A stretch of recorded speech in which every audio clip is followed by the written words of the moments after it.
this video, we're going to be painting mostly with gouache paints. Here is a small portion of my collection from Schmincke, and these are some of my favorite paints ever. So actually what I'm going to be doing is a full painting using just these paints in under 5 hours. I'm going to challenge myself to see if I could paint something, if I could sit on my butt for 5 hours straight and paint a portrait. I was going to do it on regular watercolor paper, but I think we're actually going to be painting on this paper again.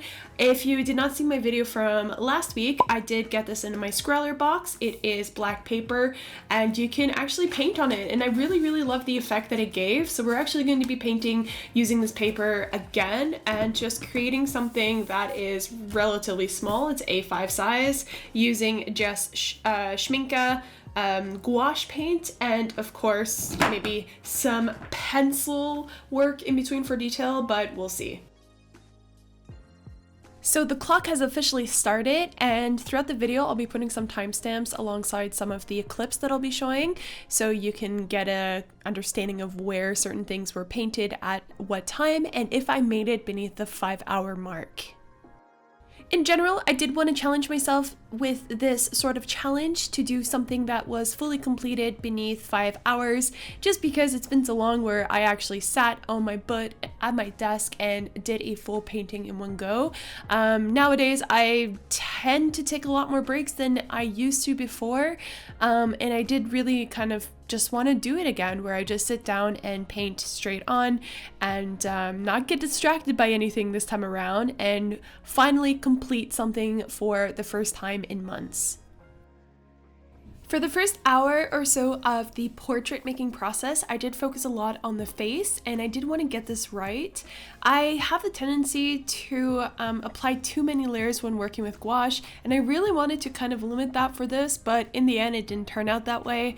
I did end up going overboard, as I always do. This is something I really have to work on because I don't actually want to be a realistic portrait artist. I want to do something that's a little bit more abstract and more illustrative in nature. But honestly, that's just something that I need to practice and keep getting better on and working at my gouache style. The initial colors that I did use for her skin tone were a little bit different than what I normally use. I did start off with more of a greener base for the first layer that appears beneath the top layers of the skin. I did mix Naples Yellow Light together with Linden Green and a little bit of white gouache to create kind of like a pale yellow green kind of hue, and this was the first base that I started off with, and then from then on I applied additional layers of gouache on top, and the additional layers on top were then a mix of the Naples Yellow Light and the Naples Yellow Reddish together with Geranium Red, and sometimes a little bit of the Prussian Blue for some of the darker areas, but this tends to come later on in the portrait making process. Oh, and the light blue that you see in her eyes and parts of her face, this is actually just literally light blue, the color, and this is one of my favorite colors, and I definitely need to use it a lot more in my art. Now, by this point, I actually had no plan. I didn't really know what I was going to be doing in terms of the colors. I kind of had an idea for the face, but apart from that, the hair, I absolutely had no idea. There's a little mouse in there too that I drew. I knew I wanted him to be white and gray, but anything else around the portrait, I had absolutely no idea. So I really just kind of went along with whatever flow was happening here and tried to make things work with kind of like a bluish color scheme. Painting with gouache is difficult, at least for me. I'm still trying to grasp the concept of it, especially when you keep applying layer on top of layer. It tends to become difficult when the layers are not dry, or if you use too much water, you can reactivate the layer beneath it, and then you can literally just pick up the paint from the paper with your paintbrush, and then you have a gap in her face, like you can see now in this portrait. This happens a lot, and you just need to get used to it, and you need to know how to work your way around it. Unfortunately for myself, this is something I'm still learning how to do, and I tend to go a little bit overboard and kind of ruin things sometimes. This is just part of the learning process, and it's something you just have to be aware of, and just don't get angry at yourself if you keep messing up. I definitely did mess up a lot in this painting, but in the end I pushed through, and I really wanted to finish it. The hair was a lot of fun to do. I used a mixture of light blue, of Prussian blue, burnt sienna, black, and white gouache. And to paint hair in general, there's not really a trick to it unless you want to do some realism. In this case, because it's more illustrative, I basically just take a thicker paintbrush that is a flathead, and I put a lot of paint on the paintbrush and I go ahead and paint the strands. I tend to do the detail afterwards with a smaller fine point brush, but yeah, there's not really a trick to it. I think in this case you apply a few layers, you let the first layer dry, and then you will apply a second layer on top to just, you know, make sure that you've got the midtones and the shadows and the highlights all within the hair.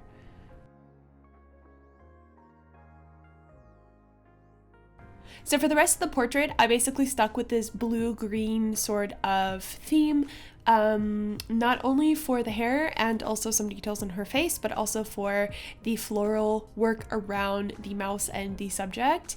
In this case, I just used a mixture of gouache paints. I had, what was the color? I had the helio green yellowish color, as well as my light blue and my Prussian blue. Basically, I could just kind of make a mix and use this for the foliage. And later on, I did incorporate a little bit of purple into the foliage as well, and some yellow. Foliage and floral work is some of my favorite things to do. I think it's a bit easier. You don't have to really do any expressions or emotions as you do with humans. So that's why I really enjoy doing foliage work as well as animal work. This is something that is just a lot of fun for me. So I did have a lot of fun just working around with this and trying to use some highlights to kind of outline some of the foliage. And the highlights actually show up really, really well on the black paper. So I think overall it was just a lot of fun to do, and it looked cool in the end, I think. I think overall I overestimated my time limit that I would need for this painting. In the end, it didn't turn out to be 5 hours. I seriously thought it was, between all of the amount of time that I used for recording this video. It felt like I was painting forever, but in reality the end was a lot less than that, which I will reveal in a few moments.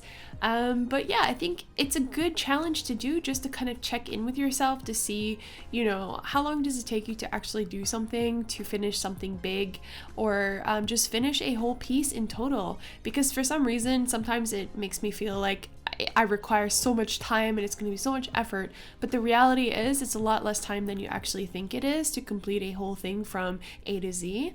So yeah, I really did enjoy this challenge, and it definitely gave me a sort of reality check of my skill level, as well as how fast I could actually complete something. And this brings me to the very last point that I want to make, and it relates to this type of challenge.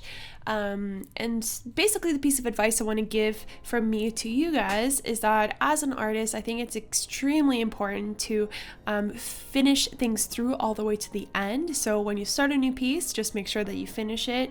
That could be within hours throughout the day, or that could be throughout a span of a few weeks, as long as you finish an entire piece.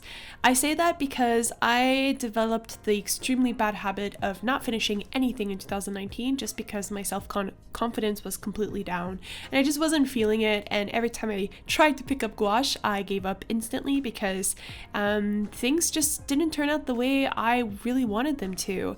And usually this ended up happening halfway through the painting process of a portrait. So with gouache or watercolor or any other material like oil or acrylic, there is a painting process, and somewhere throughout the painting process things get a little bit weird looking. So just remember that it has nothing to do with your skill. It's literally just that you're creating something with paint, and it takes a few hours for it to develop.